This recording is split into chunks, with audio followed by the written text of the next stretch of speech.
ಕರ್ನಾಟಕದ ಎಲ್ಲ ಭಾವಿ ಶಿಕ್ಷಕರಿಗೆ ನಮಸ್ಕಾರ. ಇವತ್ತಿನ ವಿಷಯ ಬಹಳ ಇಂಟ್ರೆಸ್ಟಿಂಗ್ ಆಗಿದೆ. ಈ ವಿಚಾರವನ್ನ ಕೇಳ್ಬಿಟ್ರೆ ಅಳ್ಬೇಕೋ, ನಗ್ಬೇಕೋ ಒಂದು ಏನ್ ಪಾತ್ರ ಅರ್ಥ ಆಗ್ತಿಲ್ಲ ನನಗೆ. ಏನು ಕರ್ನಾಟಕ ಸರ್ಕಾರ 51,000 ಶಿಕ್ಷಕರನ್ನ, ಅತಿ ಶಿಕ್ಷಕರನ್ನ ತೆಗೆದುಕೊಳ್ಳಲಿಕ್ಕೆ ಏನ್ ಹೊರಟಿದೆಯಲ್ಲ, ಈ ವಿಚಾರಕ್ಕೆ ಸಂಬಂಧಪಟ್ಟಂತೆ ಒಂದು ಇಂಟ್ರೆಸ್ಟಿಂಗ್ ಆಗಿರ್ತಕ್ಕಂಥ ಮಾಹಿತಿ ಇದೆ. ಅದನ್ನು ಕೊನೆಯದಾಗಿ ಹೇಳ್ತೀನಿ. ಯಾಕಂದ್ರೆ ನಮ್ಮ ಒಂದು ಆಸ್ಪಿರೆಂಟ್‌ಗೆ ಏನ್ ಇಂಥ ಒಂದು ಪರಿಸ್ಥಿತಿ ಏನಕ್ಕಾಗಿ ಬಂದಿದೆ ಅಂತೂ ನನಗಂತೂ ಗೊತ್ತಾಗ್ತಾ ಇಲ್ಲ. ಕೊನೆಯದಾಗಿ ಹೇಳ್ತೀನಿ. ಅದಕ್ಕಿಂತ ಮುಂಚೆ ಒಂದಿಷ್ಟು ಮಾಹಿತಿ ಇದೆ ಸ್ನೇಹಿತರೆ. ನಿಮ್ಗೆ ಇಂಪಾರ್ಟೆಂಟ್ ಆಗಿರ್ತಕ್ಕಂಥ ಮಾಹಿತಿ ಇದು. ಏನಂತ ಏನು ವಿಚಾರ ಅಂತ ಕೇಳಿದ್ರೆ, ಸ್ನೇಹಿತರೆ, ಸರ್ಕಾರದ ಒಂದು ನೀತಿ ಅನ್ನುವಂಥದ್ದು ಏನಿದೆಯಲ್ಲ, ಸಾಕಷ್ಟು ಹುದ್ದೆಗಳು ಖಾಲಿ ಇದ್ರೂ ಸಹಿತ ನೇಮಕಾತಿಗೆ ಸರ್ಕಾರ ಮೀನಾಮೇಷವನ್ನ ಎಣಿಸ್ತಾ ಇದೆ. ಇದೆಲ್ಲ ನಿಮ್ಗೂ ನಮಗೂ ಎಲ್ಲ ತುಂಬಾ ಚೆನ್ನಾಗಿ ಗೊತ್ತು. ಆದ್ರೆ ಇದಕ್ಕೆ ನಾವು ಪ್ರಜ್ಞಾವಂತರಾಗಿ ಒಂದು ಫಿಯಾಯಿಲ್ ಅನ್ನ ಹಾಕ್ಬೇಕು ಅಂತೇಳಿ ತುಂಬಾ ದಿನಗಳಿಂದ ವೇಟ್ ಮಾಡ್ತಾ ಇದ್ದೀವಿ. ಅದಕ್ಕೆ ನಿಮ್ಮ ಸಹಕಾರವನ್ನು ಕೋರಿದ್ದೀವಿ. ನಿಮ್ಮ ಒಂದು ಆಧಾರ್ ಕಾರ್ಡ್ ಅನ್ನ ಕಳಿಸ್ಕೊಡ್ರಿ ಅಂತ ಹೇಳಿದ್ದೀವಿ. ಅದ್ರಲ್ಲಿ ಎಷ್ಟು ಜನ ಕಳಿಸ್ಕೊಟ್ರು ನನಗಂತೂ ಗೊತ್ತಿಲ್ಲ. ಇನ್ನೂ ಬರ್ತಾ ಇದಾವೆ ನನಗೆ. ಒಂದಿಷ್ಟು ಆಲ್ರೆಡಿ ಏನಪ್ಪಾ ಅಂದ್ರೆ ಒಂದಿಷ್ಟು ಬಂದಿದಾವೆ. ಆಮೇಲೆ ಕರ್ನಾಟಕದ ಮೂಲೆ ಮೂಲೆಗೂ ಸ್ಪರ್ಧಾರ್ಥಿಗಳು 2,00,000 3,00,000ಕ್ಕಿಂತ ಹೆಚ್ಚು ಆಸ್ಪಿರೆಂಟ್ ಸಿಗ್ತಾರೆ. ನಿಮ್ಗೆಲ್ಲ ಒಂದು ಆಧಾರ್ ಕಾರ್ಡ್ ಕಳಿಸ್ಕೊಡಕ್ ಆಗೋದಿಲ್ವಾ ಅಂತೇಳಿ ನಾನು ಒಂದು ಪ್ರಶ್ನೆಯನ್ನ ನಿಮ್ಗೆ ಕೇಳ್ತಾ ಇದ್ದೀನಿ. ಒಂದು ನನ್ನ ಅಡ್ರೆಸ್‌ಗೆ ಒಂದು ಆಧಾರ್ ಕಾರ್ಡ್ ಅನ್ನ ಫಿಯಾಯಿಲ್ ಹಾಕ್ತಾ ಇದ್ದೀವಿ. ಯಾರ್ ತೆಕ್ಕೂ ಅಮೌಂಟ್ ಅನ್ನ ಇಸ್ಕೊತಾ ಇಲ್ಲ. ನಮ್ಮ ಸ್ವಂತ ಖರ್ಚಿಂದ ಪಿಐಎಲ್ ಹಾಕ್ತಾ ಇದ್ದೀವಿ. ಸಾರ್ವಜನಿಕ ಹಿತಾಸಕ್ತಿ ಅರ್ಜಿ, ಖಾಲಿರ್ತಕ್ಕಂಥ ಹುದ್ದೆಗಳನ್ನ ಫಿಲ್ಅಪ್ ಮಾಡಬೇಕು. ಅತಿ ಶಿಕ್ಷಕರಿಗೆ ಟಿಇಟಿಯನ್ನ ಕಡ್ಡಾಯ ಮಾಡಬೇಕು. ಮುಂಬರ್ತಕ್ಕಂಥ ದಿನಗಳಲ್ಲಿ ಮುಂದಿನ ಜನರೇಷನ್‌ಗೆ ಸರ್ಕಾರಿ ಶಾಲೆಗಳು ಉಳಿಬೇಕು. ಬಡ ಮಕ್ಕಳಿಗೆ ಶಿಕ್ಷಣ ಸಿಗ್ಬೇಕು. ಎಲ್ಲ ಖಾಸಗೀಕರಣ ಆಗ್ತಾ ಇದೆ. ಅರ್ಥ ಮಾಡ್ಕೊಳ್ಳಿ. ನಾವು, ನೀವು ಭೂಮಿ ತಲೆ ಮ್ಯಾಗಿದ್ರೆ ಒಂದ್ ಸ್ವಲ್ಪರೇ ಏನಾದ್ರು ಒಳ್ಳೆ ಕೆಲಸ ಮಾಡೋಣ ಅಂತ ಹೇಳ್ತಾ ಇದ್ದೀನಿ. ಏನಪ್ಪಾ ಅಂದ್ರೆ ಈ ವಿಡಿಯೋ ನೋಡೋದು, ಪಾಸ್ ಮಾಡ್ಬಿಡೋದು, ಏನೋ ಮಾಡ್ತಾ ಇರ್ಬಿಡತ್ತೆ ಅಂದ್ರೆ ಅದು ಭೂಮಿ ತಲೆ ಮೇಲೆ ಇದ್ರೂ ಏನಪ್ಪಾ ಅಂದ್ರೆ ಉಪಯೋಗ ಇಲ್ಲ ಮನುಷ್ಯ. ಅರ್ಥ ಮಾಡ್ಕೊಳ್ಳಿ. ಏನಕ್ಕಾಗಿ ಇಷ್ಟು ನಿಮ್ಗೆ ಆಕ್ರೋಶಭರಿತವಾಗಿ ಹೇಳ್ತಾ ಇದ್ದೀನಿ ಅಂತೇಳಿ. ಯಾಕಂದ್ರೆ ನಾವು ಒಬ್ಬನಿಂದ್ರೆ ಏನೂ ಆಗೋದಿಲ್ಲ. ನೀವೆಲ್ಲ ಸಹಕಾರ ಕೊಟ್ರನೆ ಏನಪ್ಪಾ ಅಂದ್ರೆ ಆಗತ್ತೆ. ದಯಮಾಡಿ ಅರ್ಥ ಮಾಡ್ಕೊಳ್ಳಿ. ಸರ್ಕಾರಿ ಶಾಲೆಗಳಲ್ಲಿ ಶಿಕ್ಷಕರಿಲ್ಲ. ಶಿಕ್ಷಕರಿಲ್ಲ ಅನ್ನೋ ಕಾರಣಕ್ಕಾಗಿ ಮಕ್ಕಳು ಏನಪ್ಪಾ ಅಂದ್ರೆ ಸರ್ಕಾರಿ ಶಾಲೆಗಳಿಗೆ ಬರ್ತಾ ಇಲ್ಲ. ಶಾಲೆಗೆ ಮಕ್ಕಳು ಬರ್ತಾ ಇಲ್ಲ ಅಂತ ಅನ್ನೋ ಕಾರಣಕ್ಕಾಗಿ ಸರ್ಕಾರ ನೆವ ಹೇಳಿ ಶಿಕ್ಷಕರನ್ನ ಫಿಲ್ ಮಾಡ್ತಾ ಇಲ್ಲ. ಸೊ ಹಿಂಗೆ ಆದ್ರೆ ಕೆಪಿಎಸ್ ಅಂತೇಳಿ ಒಂದು ಕಾನ್ಸೆಪ್ಟ್ ಅನ್ನ ತಗೊಂಡ್ಬಂದು ಸರ್ಕಾರಿ ಶಾಲೆಗಳನ್ನ ಇಂಡೈರೆಕ್ಟ್ ಆಗಿ ಸರ್ಕಾರ ಮುಚ್ಚಲಿಕ್ಕೆ ಹೊರಟಿದೆ. ಹಾಗಾದ್ರೆ ನೀವೇನ್ ಮಾಡ್ತೀರಿ ಇವಾಗ? ಈಗ ಅವ್ರಿಗೆ ಫಿಲ್ ಮಾಡೋದೇ ಇಲ್ಲ. ಅವಾಗ ನೀವೇನ್ ಮಾಡ್ತೀರಿ? ಎಜುಕೇಟೆಡ್ ಪೀಪಲ್ಸ್ ಏನ್ ಮಾಡ್ತೀರಿ ಹೇಳ್ರಿ? ಏನಾದ್ರು ಮಾಡ್ಬೇಕಲ್ವಾ? ಸೊ ದಯಮಾಡಿ ಒಂದು ಸಾರ್ವಜನಿಕ ಹಿತಾಸಕ್ತಿ ಅರ್ಜಿಯನ್ನ ನಾವು ಹೈಕೋರ್ಟ್‌ಗೆ ಹಾಕ್ಬೇಕು ಅಂತೇಳಿ ಅನ್ಕೊಂಡಿದ್ದೀವಿ. ಸೊ ಇದಕ್ಕೆಲ್ಲರ ಸಹಕಾರ ಬಹಳ ಮುಖ್ಯ ಆಗತ್ತೆ. ಬರುವ ಸೋಮವಾರ ದಿವಸ. ಸೋಮವಾರ ನಾವು ಏನಪ್ಪಾ ಅಂದ್ರೆ ಈ ಪ್ರೊಸೀಜರ್‌ನ ಆರಂಭ ಮಾಡ್ತಾ ಇದ್ದೀವಿ. ಆಲ್ರೆಡಿ ಲೇಟ್ ಆಗಿದೆ. ಲೇಟ್ ಆಗಿದೆ. ಲೇಟ್ ಆಗತ್ತೆ. ಯಾಕಂದ್ರೆ ನಾವು ಸಾಕಷ್ಟು ಈಗ ಹಿಂದೆ ಹೋರಾಟಗಳನ್ನ ಮಾಡಿದೀವಿ. ಕಾಲ್ಫರ್ಮ್ ಆಗತ್ತೋ ಆಗ್ಬೋದು ಅಂತೇಳಿ. ಬಟ್ ಇವಾಗ ಅದು ಸೂಚನೆಗಳು ಏನಪ್ಪಾ ಅಂದ್ರೆ ಇನ್ನೂ ಡಿಲೇ ಅಂತೇಳಿ ಅನಿಸ್ತಾ ಇದೆ. ಆಮೇಲೆ ಕೇವಲ 15,000 ಯಾವುದಕ್ಕೂ ಸಾಲುದಿಲ್ಲ. ಇನ್ನೂ 15,000 ಫಿಲ್ ಮಾಡಿಸ್ಬೇಕು ಸರ್ಕಾರ ಕಡೆಯಿಂದ. ಹೌದಾ? ಆಮೇಲೆ ಈ ಈ ಪರಿಸ್ಥಿತಿ ಈ ಏನು ಶಾಲೆಗಳಲ್ಲಿ ಮಕ್ಕಳಿಲ್ಲಲ್ಲ, ಈ ಪರಿಸ್ಥಿತಿಗೆ ಕಾರಣ ಏನು ಅಂತಂದ್ರೆ ಸರ್ಕಾರದ ನಿಲುವು. ಏನ್ ನಿಲುವು ಅಂತಂದ್ರೆ ಅತಿಥಿ ಶಿಕ್ಷಕರು ಅಂತೇಳಿ. ಟಿಇಟಿ ಕ್ವಾಲಿಫೈಡ್ ಇಲ್ಲ. ಆಮೇಲೆ ಡಿ.ಎಡ್ ಆರ್ ಬಿ.ಎಡ್ ಅವು ಒಂದೊಂದ್ ಕಡೆ ಅದೂ ಇಲ್ಲ. ಆಮೇಲೆ ಈ ಬಿ.ಆರ್.ಸಿ, ಸಿ.ಆರ್.ಸಿ ಅಂತ ಏನಿರ್ತಾರಲ್ಲ, ಆಮೇಲೆ ಹೆಡ್ ಮಾಸ್ಟರ್ ಏನಿರ್ತಾರಲ್ಲ, ಅವ್ರು ಏನಪ್ಪಾ ಅಂದ್ರೆ ತಮ್ಮ ಸಂಬಂಧಿಕರನ್ನ ತಂದಲ್ಲಿ ಪಾಠ ಮಾಡ್ಲಿಕ್ಕೆ ಹಚ್ಚೋದು. ಇನ್ನೂ ಒಂದು ದುರ್ದೈವ ಸಂಗತಿ ಐತಿ. ಲಾಸ್ಟ್ ಕೊನೆಯದಾಗಿ ಹೇಳ್ತೀನಿ. ಸ್ನೇಹಿತರೆ, ಈ ರೀತಿ ಆದ್ರೆ ಸರ್ಕಾರಿ ಶಾಲೆಗಳು ಉಳಿಲಿಕ್ಕೆ ಸಾಧ್ಯ ಇಲ್ಲ. ದಯಮಾಡಿ ಅರ್ಥ ಮಾಡ್ಕೊಳ್ಳಿ.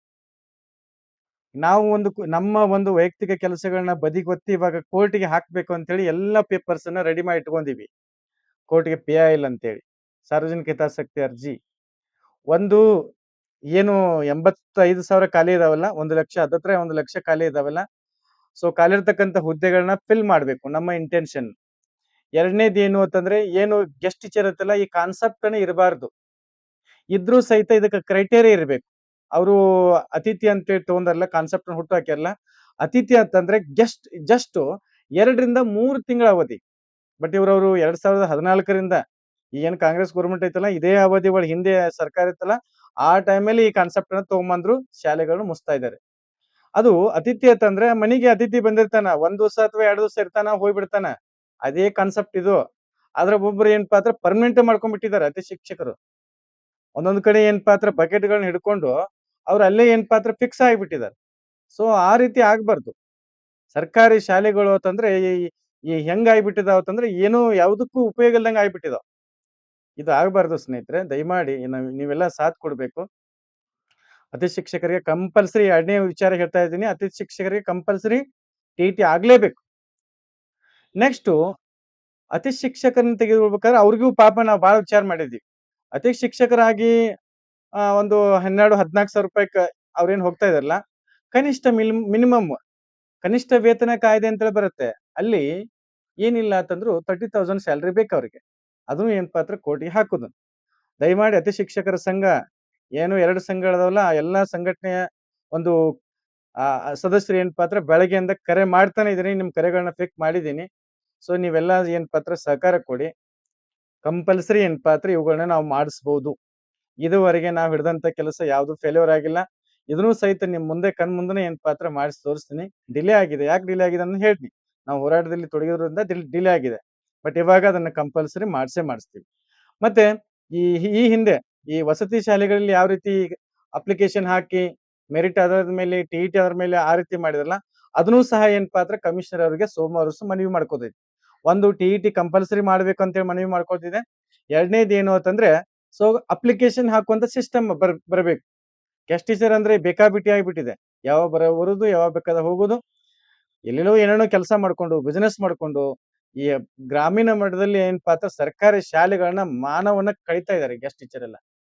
ಓಕೆ, ಅದ್ರ ಗೆಸ್ಟ್ ಟೀಚರ್ ಪಾತ್ರನೂ ತುಂಬಾ ಇದೆ. ಓಕೆ, ಅದಿರ್ಲಿ. ಅದನ್ನ ನಾನು ಏನಪ್ಪಾ ಅಂದ್ರೆ ಎಲ್ಲಾ ಒಂದು ರೀತಿಯಲ್ಲಿ ಹೇಳ್ತಾ ಇದ್ದೀನಿ. ಈಗ ಕಮಿಷನರ್ ಅವರಿಗೆ ಹೇಳೋಣ ಸೋಮವಾರ ದಿವಸ. ಅದಕ್ಕೆ ಸ್ನೇಹಿತರೆ, ಒಂದು ವೇಗವಾಗಿ ನೇಮಕ ಆಗಬೇಕು. ನಮ್ಗೆ ನೇಮಕಾತಿ ಆಗ್ಬೇಕಾಗಿದೆ ಮುಖ್ಯವಾಗಿ. ಸೊ ಬಹಳಷ್ಟು ವಿಚಾರ ಇದೆ. ಬಟ್ ಇವಾಗ ಈ ಒಂದು ಸದ್ಯದಲ್ಲಿ ನಿಮ್ಗೆ ಹೇಳುವಂತ ವಿಚಾರ ಏನು ಅಂತಂದ್ರೆ, ಮಂಡೇ ಸೋಮವಾರ ದಿವಸ ಪ್ರತಿಯೊಬ್ರು ನೀವೇನಪ್ಪಾ ಅಂದ್ರೆ ನೀವೇ ಸಂಪರ್ಕ ಮಾಡಿ, ಸರ್ ನಾವು ಬರ್ತೀವಿ. ಗೆಸ್ಟ್ ಟೀಚರ್ಗೆ ಕಂಪಲ್ಸರಿ ಏನಪ್ಪಾ ಅಂದ್ರೆ ಟಿ.ಇ.ಟಿ ಆಗ್ಬೇಕು. ಆಮೇಲೆ ಈ ಗೆಸ್ಟ್ ಟೀಚರ್ನ ತೆಗೆದುಕೊಳ್ಬೇಕಾದ್ರೆ ಕ್ರೈಟೇರಿಯಾ ಮಾನದಂಡಗಳನ್ನ ಹೊರಡಿಸಬೇಕು. ಆಮೇಲೆ ಸೊ ಕಂಪಲ್ಸರಿ ಅಪ್ಲಿಕೇಶನ್ ಫಿಲ್ ಮಾಡೋ ಸಿಸ್ಟಮ್ ಇರಬೇಕು. ಆಮೇಲೆ ಕೋರ್ಟ್‌ಗೆ ಏನಪ್ಪಾ ಅಂದ್ರೆ ನಾವು ಟೀಚರ್ಸ್ ನೇಮಕಾತಿ ವಿಚಾರವಾಗಿ ಕೋರ್ಟ್‌ಗೆ ಹಾಕ್ತಾ ಇದ್ದೀವಿ. ರಾಜ್ಯದ ಎಲ್ಲಾ ಒಂದು ಏನು ನೀವು ಟೀಚರ್ ಆಗ್ಬೇಕಂತ ಕನಸು ಇಟ್ಕೊಂಡಿರ್ತಿರಲ್ಲ, ಎಲ್ಲರೂ ಏನಪ್ಪಾ ಅಂದ್ರೆ ಸೋಮವಾರ ದಿವಸ ಬೆಳಿಗ್ಗೆ ಬರ್ಬೇಕಾಗತ್ತೆ. ವಿಧಾನಸೌಧ ಹತ್ತಿರ ಎಂ.ಎಸ್ ಬಿಲ್ಡಿಂಗ್ ಕಡೆ. ಸೊ ದಯಮಾಡಿ ಒಂದು ನಿಮ್ಮ ಆಧಾರ್ ಕಾರ್ಡ್ ಅನ್ನ ಕಳಿಸ್ಕೊಡಿ. ಸೊ ಪ್ರಯತ್ನ ಮಾಡ್ತಾ ಇದ್ದೀವಿ. ತುಂಬಾ ಪ್ರಯತ್ನ ಮಾಡ್ತಾ ಇದ್ದೀವಿ. ಬಟ್ ನಿಮ್ಮ ಕಾಂಟ್ರಿಬ್ಯೂಷನ್, ಪ್ರತಿಯೊಬ್ಬರ ಕಾಂಟ್ರಿಬ್ಯೂಷನ್ ಬೇಕಾಗತ್ತೆ. ಹೇಳಿಲ್ಲ ನಿಮ್ಗೆ ಲಾಸ್ಟ್ ದುರ್ದೈವ ಸಂಗತಿ ಅಂತ ಹೇಳಿ. ಈ ಸರ್ಕಾರ ಏನು 51,000 ಗೆಸ್ಟ್ ಟೀಚರ್‌ಗಳನ್ನ ತುಂಬ್ತಾ ಇದೆಯಲ್ಲ, ಇನ್ನೂ ಅಧಿಕೃತವಾಗಿ ಆದೇಶ ಆಗಿಲ್ಲ ಅದು. ವಿಪರ್ಯಾಸ ಏನು ಅಂತಂದ್ರೆ, ವಿಶೇಷವಾಗಿ ಉತ್ತರ ಕರ್ನಾಟಕ ಮತ್ತೆ ಕಲ್ಯಾಣ ಕರ್ನಾಟಕ ಹೆಂಗಾಗ್ಬಿಟ್ಟಿದೆ ಪರಿಸ್ಥಿತಿ ಅಂತಂದ್ರೆ, ಒಂದು ಶಾಲೆಗೆ 2 ಜನ ಗೆಸ್ಟ್ ಟೀಚರ್. ಅಲ್ಲಿ ಗೆಸ್ಟ್ ಟೀಚರ್ ಹುದ್ದೆ ಇರತಕ್ಕಂಥದ್ದು ಒಂದೇ. ಆದ್ರೆ ಅದಕ್ಕೆ 2 ಜನ. ಹೋದ ವರ್ಷ ನೀ ಮಾಡಿದಿ, ಈ ವರ್ಷ ನಾನ್ ಮಾಡ್ತೀನಿ. ತಮ್ಮ ಮಧ್ಯೆ ಏನಪ್ಪಾ ಅಂದ್ರೆ ಜಗಳ. ಹಾಗಾಗಿ 2 ಯಾವ ಮಟ್ಟಕ್ಕೆ ಬಂದಾವ ಅಂದ್ರೆ ಬಹಳಷ್ಟು ಶಾಲೆಗಳು ಒಂದೇ ಅಲ್ಲ ಇವು. ಇಬ್ರು ಏನಪ್ಪಾ ಅಂದ್ರೆ ಅಲ್ಲಿ ಗೆಸ್ಟ್ ಟೀಚರ್ ಆಗಿ ಮಾಡೋದು. ಹೆಂಗ್ ಮಾಡೋದು? ವಾರದಾಗ ನೀ 3 ದಿವಸ, ನಾ 3 ದಿವಸ. ಬರ್ತಕ್ಕಂಥ ಪೇಮೆಂಟ್ ಅಲ್ಲಿ ನೀ 6,000, ನಾನು 6,000. ಏನ್ ಕರ್ಮ ಬಂದಿದ್ರಿ ನಿಮ್ಮ ಅತಿ ಶಿಕ್ಷಕರಿಗೆ? ಅಲ್ರಿ, ಇದನ್ನ ಮಾಡ್ಬೇಕನ್ನುವಂಥದ್ದು ಏನಿದೆ? ಬೇರೆ ಏನಾದ್ರೂ ಮಾಡ್ಬೋದಲ್ಲ. ದಯಮಾಡಿ ನೀವ್ ನನ್ನ ಅನ್ಯತಾ ಭಾವಿಸ್ಬೇಡಿ. ನಾನು ಏನಪ್ಪಾ ಅಂದ್ರೆ ನಿಮ್ ಗತಿನ ಅನುಭವಿಸೇ ಬಂದಿದ್ದೀನಿ. ಅನುಭವಿಸಿ ಬಂದಿದ್ದನ್ನ ಹೇಳಾಕತ್ತೀನಿ ನಿಮ್ಗೆ. ಏನ್ ಇಷ್ಟೊಂದು ಅತಿ ಶಿಕ್ಷಕರಿಗೆ 2 ಜನ ಹೋಗೋದಾ? ಅದನ್ನ ಪೇಮೆಂಟ್ ಅನ್ನ ಶೇರಿಂಗ್ ಮಾಡ್ಕೋದಾ? ಮಾಡ್ರಿ, ಬೇರೆ ಯಾವ್ದಾದ್ರು ಹೊರಗಡೆ ಬಿಸಿನೆಸ್ ಮಾಡ್ರಿ, ಸಾಕಷ್ಟು ಅಮೌಂಟ್ ಗಳಿಸ್ತೀರಿ. ಅಥವಾ ಬೇರೆ ಏನಾದ್ರು ಸ್ಕೂಲ್ ತೆಗೀರಿ, ವೆಕೇಶನ್ ಮಾಡ್ರಿ, ಟ್ಯೂಷನ್ ಮಾಡ್ರಿ, ಅಥವಾ ಎಲ್ಲೋ ಕಾಂಪಿಟೇಟಿವ್ ಸ್ಪರ್ಧಾತ್ಮಕ ಪರೀಕ್ಷೆಗಳಿಗೆ ಕ್ಲಾಸ್‌ಗಳನ್ನ ಹೇಳಕ್ ಹೋಗ್ರಿ. ಥು, ಈ ದರಿದ್ರ ಅತಿ ಶಿಕ್ಷಕರಿಗೆ ಯಾಕೆ ಹೋಗ್ತೀರಿ ನೀವೆಲ್ಲರೂ? ಎಷ್ಟು ವರ್ಸ್ಟ್ ಅಂದ್ರೆ ಅಷ್ಟು ವರ್ಸ್ಟ್ ರೀ. ಅತಿ ಶಿಕ್ಷಕರಂದ್ರೆ ನಾನು ಅನುಭವಿಸ್ಬಿಟ್ಟಿದ್ದೀನಿ. ಅದಕ್ಕೆ ಹೇಳ್ತಾ ಇದ್ದೀನಿ. ಅಲ್ಲಿರ್ತಕ್ಕಂಥ ಹೆಡ್ ಮಾಸ್ಟ್ರು, ಅಲ್ಲಿರ್ತಕ್ಕಂಥ ಟೀಚರು ನಿಮ್ಮನ್ನ ಬೇರೆ ಒಂದು ಯಾವುದೋ ಒಂದು ಲೋಕದಿಂದ ಬಂದಾರ ಅಂತೇಳಿ ಟ್ರೀಟ್ ಮಾಡ್ತಿರ್ತಾರ.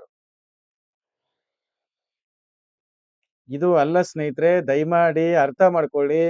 ಬೇಗ ಬೇಗ ಒಂದು ನಿಮ್ದು ಆಧಾರ್ ಕಾರ್ಡ್ ಅನ್ನ 2 ಜೆರಾಕ್ಸ್ ಪ್ರತಿಗಳನ್ನ ನಿಮ್ದು ಸಿಗ್ನೇಚರ್ ಹಾಕಿ ಪೋಸ್ಟ್ ಮಾಡಿ. ಟೆಲಿಗ್ರಾಮ್ ಗ್ರೂಪ್ ಇದೆ, ವಾಟ್ಸ್ಆಪ್ ಗ್ರೂಪ್ ಇದೆ. ಅಲ್ಲಿ ಜಾಯಿನ್ ಆಗಿ ಅಲ್ಲಿ ನಿಮ್ಗೆ ಅಡ್ರೆಸ್ ಕಳಿಸಿದೀನಿ. ಆ ಅಡ್ರೆಸ್‌ಗೆ ಪೋಸ್ಟ್ ಮಾಡಿ. ಸೋಮವಾರ ದಿವಸ ನಾವು ಏನಪ್ಪಾ ಅಂದ್ರೆ ಕೋರ್ಟ್‌ಗೆ ಪಿಐಎಲ್ ಅನ್ನ ಹಾಕ್ತಾ ಇದ್ದೀವಿ. ಅದ್ರ ಜೊತೆಗೆ ಫಸ್ಟ್ ನಾವು ಏನಪ್ಪಾ ಅಂದ್ರೆ ಮನವಿ ಮಾಡ್ಕೋದಿದೆ ಕಮಿಷನರ್‌ಗೆ ಮತ್ತೆ ಸೆಕ್ರೆಟರಿ ಅವರಿಗೆ. Compulsory TET ಆಗ್ಲೇಬೇಕು.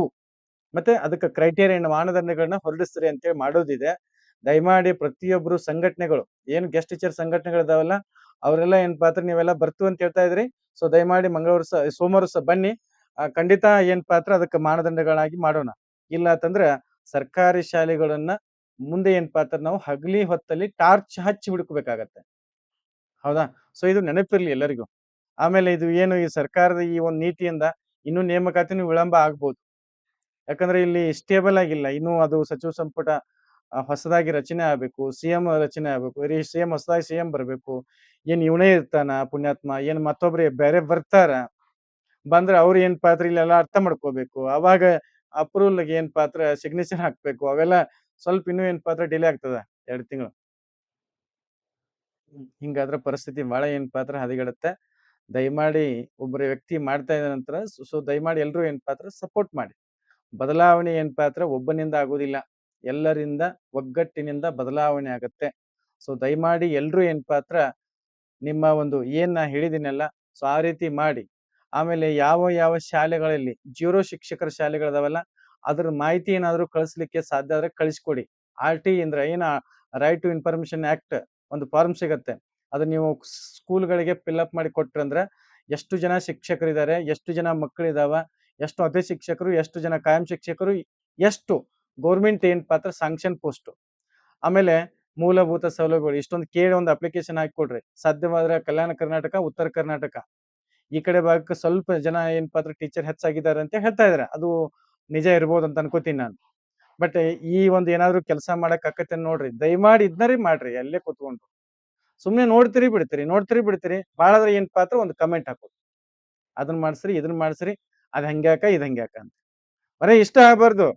ಡಿ.ಎಡ್, ಬಿ.ಎಡ್ ಎಲ್ಲ ಮಾಡ್ಕೊಂಡು ಎಂ.ಎ ಎಲ್ಲ ಎಂ.ಎ ಅದು ಆಗಿರ್ತೈತಿ ನಿಮ್ದೆಲ್ಲ ಎಂ.ಎ, ಕೆ.ಸೆಟ್ ಅದೆಲ್ಲ ಆಗಿರ್ತೈತಿ. ಇಷ್ಟ ಸೀಮಿತ ಆಗ್ಬಾರ್ದು. ಬದಲಾವಣೆ ನನ್ನಿಂದ ಅಲ್ಲ. ಬದಲಾವಣೆ ನಿಮ್ಮಿಂದ, ಪ್ರತಿಯೊಬ್ಬರಿಂದ. ಸೊ ದಯಮಾಡಿ ಅರ್ಥ ಮಾಡ್ಕೊಳ್ಳಿ. ಸೊ ನಿಮ್ಮ ಸ್ನೇಹಿತರಿಗೆಲ್ಲ ಕಳಿಸ್ಕೊಡಿ. ಇದೇ ಬಾರಿಗೆ ಏನಪ್ಪಾ ಅಂದ್ರೆ ನಾವೇನಾದ್ರು ಗೆಸ್ಟ್ ಟೀಚರ್‌ನ ಕಂಪಲ್ಸರಿ ಮಾಡ್ರಿ ಅಂತೇಳಿ ರಿಕ್ವೆಸ್ಟ್ ಮಾಡಿದ್ರೆ ಟಿಇಟಿಗೆ ಕಂಪಲ್ಸರಿ ಮಾಡುವಂತ ಸಾಧ್ಯತೆ ಇದೆ. ಗೆಸ್ಟ್ ಟೀಚರ್‌ಗೆ ಟಿಇಟಿ ಕಂಪಲ್ಸರಿ. ಓಕೆ. ಸೊ ಎಲ್ರೂ ಏನಪ್ಪಾ ಅಂದ್ರೆ ಮಂಡೇ ಬನ್ನಿ ಹೋಗೋಣ. Hmm. Thank you so much. Location ಎಲ್ಲ ಕಳಿಸ್ತೀವಿ ಗ್ರೂಪಲ್ಲಿ. ಸೊ ಗ್ರೂಪಿಗೆ ಜಾಯಿನ್ ಆಗ್ಬಿಡಿ.